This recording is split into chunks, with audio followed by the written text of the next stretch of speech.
subscribe to our channel and press the bell icon. अजीज़ तलबा तालिबात सरअब्द सत्तार खान इस यूट्यूब चैनल में आप तमाम का इस्तकबाल है।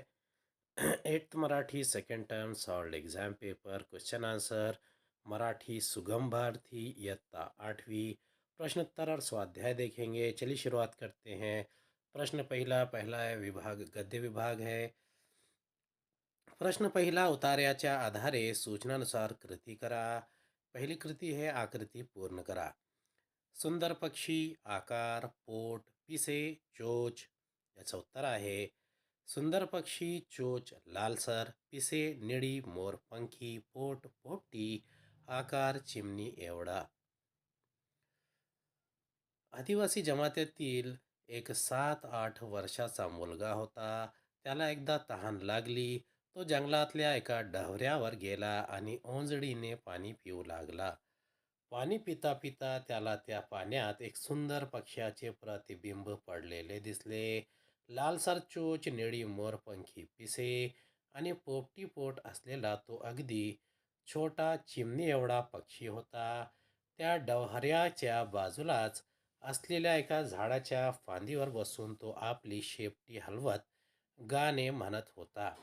तो मुलगा एक जंगलवासी असला तरी त्याने इतका सुंदर पक्षी यापूर्वी कधी पाहिला नव्हता. त्याला तो इतका आवडला की तो पाणी प्यायचेही विसरला आणि त्याने मान वळवून वर पाहिले आणि नेमका त्याच वेळी तो पक्षी उत्तरेच्या दिशेने उडून गेला. मुलाला तो पक्षी पुन्हा पाहण्याची इच्छा होती. शक्य झाले तर त्याला तो पकडणार होता.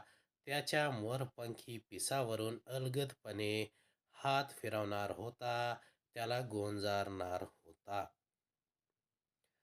प्रश्न दुसरा पहिल्याचा दुसरी कृती आहे. आवडणाऱ्या पक्ष्याबरोबर मुलाला या गोष्टी करायच्या होत्या. याचं उत्तर आहे आवडणाऱ्या पक्ष्याबरोबर मुलाला काय काय करायचे होते. म्हणजे याचं उत्तर आहे पक्षी पुन्हा पाहण्याची इच्छा होती. पक्ष्याला पकडायचे होते.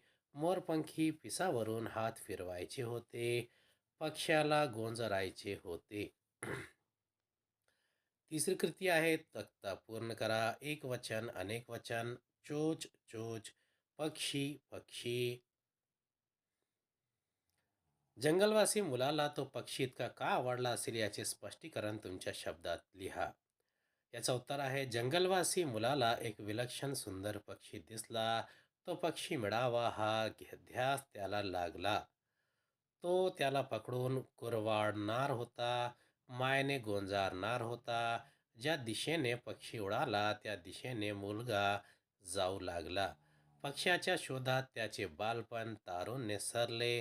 तो वृद्ध झाला तरी त्याचा ध्यास संपला नाही. त्याला पक्ष्यात सौंदर्याचा साक्षात्कार झाला होता.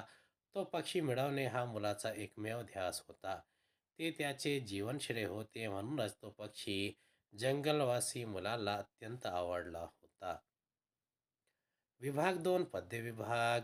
प्रश्न दुसरा कवितेच्या आधारे सूचनानुसार कृती करा. पहिला आहे आकृती पूर्ण करा.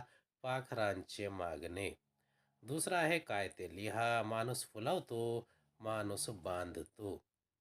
याचे उत्तर आहे पाखरांनी स्वतःसाठी केलेली मागणे. एक झाड अंगणात लावावे. झुलायला वृक्षवेलींची कमान हवी. छतावर थोडे पाणी हवे. किलबिलाटांचा आनंद हवा. दुसरी कृतीचे उत्तर आहे पहिला आहे माणूस भव्य धरणे उभारतो कारण त्याला वापरायला पाणी हवे असते. 2 माणूस फुलांची बाग फुलवतो कारण त्यात त्यांच्या चिमुकल्यांना खेळायला हवे असते. करुणा असू दे सदैव माणसा तुझ्या हृदयात आमची. तुझ्या हातात आहे रे माणसा दोरी आमच्या आयुष्याची. घरे मनासारखी बांधशील तू. तुझ्यासाठी राहायला एक झाड लाव अंगणात आम्हाला रे विश्रांती घ्यायला. भव्य धरणे उभारशील तू पाणी तुला वापरायला. ठेव छतावरही थोडे पाणी आम्हाला रे प्यायला. फुलांची बाग फुलवशील तू चिमुकल्यांना खेळायला. वृक्षवेलींनी सजाव कमानी आम्हाला रे झुलायला. कर्कश गाणी ऐकशील तू मनोरंजन करायला. आनंद आमचा जपून ठेव आम्हाला रे किलबिलायला. प्राण आमचा वाचवशील तू मनात ठेवून बुद्धयला. नाही तर येतील अश्रू डोळ्यात आम्हाला रे पाहायला. दुसरा प्रश्न आहे, पुढील ओळींचा तुम्हाला समजलेला अर्थ लिहा. नाही तर येतील अश्रू डोळ्यात आम्हाला रे पाहायला. याच्या उत्तर आहे, पाखरांचे मागणे या कवितेत कवींनी पक्ष्यांच्या वतीने माणसाला विनवणी केली आहे. पाखरे म्हणतात, तू घर बांध पण आमच्यासाठी अंगणात एक झाड लाव. तू धरण बांध पण आमच्यासाठी छतावर पाणी ठेव. मुलाबाळासाठी बाग तयार केलीस तर वृक्षवेलींची कमान आम्हाला झुलायला ठेव. तू गाणी ऐक पण आमच्या किलबिलाटांचा आनंद शाबूत ठेव. तू मनातल्या भुदयेने आमचा प्राण वाचव. पर्यावरणाची हानी करताना आमचा विचार तू केला नाहीस तर आम्ही नामशेष होऊ. मग आम्हाला पाहण्यासाठी तुझ्या डोळ्यात अश्रू दाटून येतील. विभाग 3 व्याकरण कृती व भाषा अभ्यास. प्रश्न तिसरा, याचा पहिला आहे, पुढील वाक्यांचा प्रकार ओळखा. माणूस भव्य धरणे बांधतो, हा केवल वाक्य आहे. दुसरा, माणूस झाडे तोडतो व घरे बांधतो, हा संयुक्त वाक्य आहे. दुसरी कृती आहे तक्ता भरा. याचे उत्तर दिलेले आहे. एक, दोरी, पाखरू, धरण, वेल. अनेक, दोऱ्या, पाखरे, धरणे, वेली. एक, दोरी, दोऱ्या, पाखरू, पाखरे, धरण, धरणे, वेल, वेली. तिसरा प्रश्न आहे, पुढील ओळीतील प्रत्येक शब्दांची जात ओळखा. त्याचे समोर उत्तर दिलेले आहे. कर्कश गाणी ऐकशील तू. कर्कश विशेषण, गाणी नाम, ऐकशील क्रियापद, तू सर्वनाम. चौथा आहे, पुढील शब्दांच्या विभक्ती व सामान्य रूप ओळखा. शब्द आहे वृक्षवेलींनी, हृदयात. विभक्ती आहे नी, तृतीय हे उत्तर आहे. ती सप्तमी आणि सामान्य रूप आहे वृक्षवेलींची वृक्षवेली आणि हृदयाची हृदया. दुसरी कृती आहे व्याकरण कृतीपैकी शब्द संपत्ती. कवितेतील शब्द आणि त्यांचे समानार्थी शब्द यांच्या योग्य जोड्या जोडवा. 1, करुणा. 2, आयुष्य. 3, फूल. 4, वेल. 5, डोळा.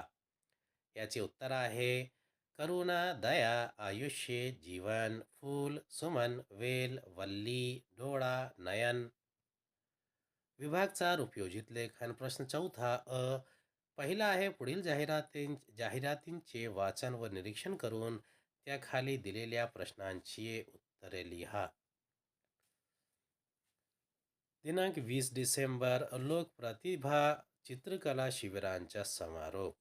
याचा उत्तर आहे, उतरावली तालुका भोर. उतरावली येथील जिल्हा परिषद प्राथमिक शाळेत 10 दिवसांचे चित्रकला शिबिर नुकतेच संपन्न झाले. 19 डिसेंबर रोजी दुपारी 4 ते 6 या वेळात शिबिरांचा समारंभ साजरा झाला. या शिबिराची सांगता प्रसिद्ध चित्रकार श्री अविनाश शिवतरे यांच्या सप्रात्यक्षिक मनोगताने करण्यात आली. आपल्या जीवनातील कलेचे महत्त्व सांगताना प्रत्येकाने कोणती ना कोणती कला शिकणे आवश्यक आहे, हा विचार त्यांनी आपल्या मनोगतातून व्यक्त केला. समारंभाचे अध्यक्षस्थान प्राथमिक शाळेचे मुख्याध्यापक श्री सदाशिव शिंदे यांनी भूषवले. कला शिक्षिका श्रीमती सुनीता सोमन यांनी प्रमुख पाहुणे व उपस्थितांचे आभार मानले. या निमित्ताने सर्व 25 शिबिरार्थींच्या चित्रांचे प्रदर्शन भरवण्यात आले होते. त्याला रसिकांचा उदंड प्रतिसाद मिळाला. याचे प्रश्न आहे, पहिला आहे, कोण ते लिहा. समारंभाचे प्रमुख पाहुणे, समारंभाचे अध्यक्ष, चित्रकला प्रदर्शनास प्रतिसाद देणारे. दुसरा आहे उत्तरे लिहा. शिबिरार्थींची संख्या. दुसरा तिन्ही शिबिरात शिकलेली कला. तिसरा शिबिरांचे ठिकाण. चौथा शिबिर सुरू झाले ती तारीख. याची उत्तरे आहे. पहिला आहे समारंभाचे प्रमुख पाहुणे चित्रकार श्री अविनाश शिवतरे. समारंभाचे अध्यक्ष मुख्याध्यापक श्री सदाशिव शिंदे. चित्रकला प्रदर्शनास प्रतिसाद देणारे रसिक. दुसऱ्याचे उत्तर आहे शिबिरार्थींची संख्या 25. शिबिरार्थींनी शिबिरात शिकलेली कला चित्रकला. तिसरा शिबिरांचे ठिकाण जिल्हा परिषद प्राथमिक शाळा उतरवली. शिबिर सुरू झाला ती तारीख 19 डिसेंबर. प्रश्न दुसरा आहे. विषय आहे विज्ञान प्रदर्शन निमित्त प्राथमिक वर्गांना सुट्टी राहील. याचं उत्तर लिहा. म्हणजे हे सूचना फलक तयार करायचा होता. याचा सूचना फलक आहे प्राथमिक वर्गांना सुट्टी दिनांक 20 डिसेंबर. दिनांक 22 ते 25 डिसेंबर रोजी शाळेत विज्ञान प्रदर्शनाचे आयोजन करण्यात आले आहे. हे प्रदर्शन माध्यमिक व उच्च माध्यमिक विद्यार्थ्यांसाठी असल्याने दिनांक 22 ते 25 डिसेंबर हे 4 दिवस प्राथमिक विभागातील विद्यार्थ्यांना सुट्टी जाहीर करण्यात आली आहे. विद्यार्थ्यांनी विद्यार्थ्यांनी व पालकांनी याची नोंद घ्यावी. अखेरचा प्रश्न आहे. पुढील मुद्द्यांच्या आधारे माझा आवडता पक्षी या विषयावर 10 ते 12 ओळी निबंध लिहा. माझा आवडता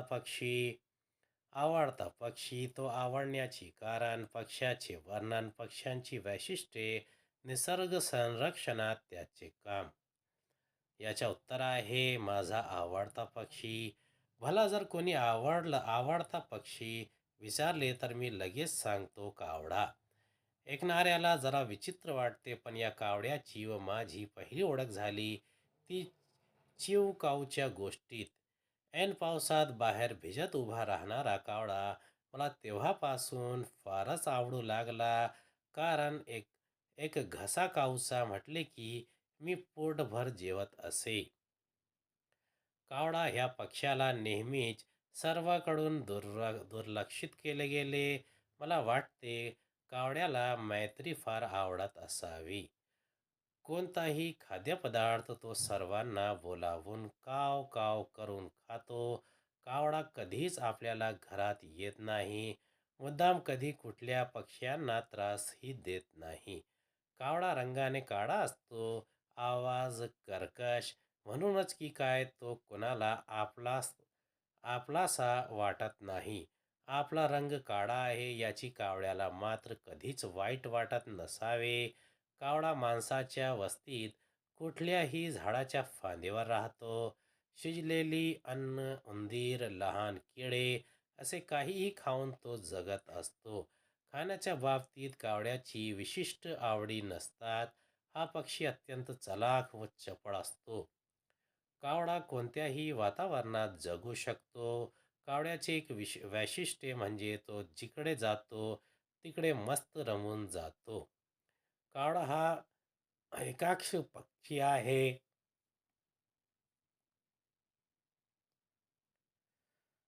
कावडा आपले घरटे साधारणतः एप्रिल मे महिन्यात बांधायला सुरुवात करतो.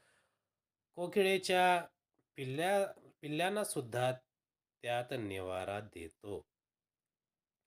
कावडा निसर्ग संरक्षणात फारच मदत करतो. मृत पक्षी, उंदीर, किडे खाऊन पर्यावरणाची हानी थांबवतो. यामुळे परिसरात दुर्गंधी देखील पसरत नाही. निसर्गातील त्याचे परिसंस्थीय कार्य तो नीट पार पाडतो. मका, तूर यावरील किड्यांचे कावडा नियंत्रण करीत असला तरी शेतकऱ्यांना नुकसानही सहन करावे लागते. अशा या कावड्याबद्दल पंचतंत्रात कितीतरी गोष्टी आहेत. संत ज्ञानेश्वरांनी तर "पैल तो गे काऊ केका ताही" असे म्हटले आहे. घरी येणाऱ्या पाहुण्याची वर्दी देणारा कावड़ा पक्षी मला फार आवड़तो। उम्मीद है आपको हमारा वीडियो पसंद आया होगा। अगले वीडियो में दोबारा मुलाकात होगी। खुदा हाफिज़।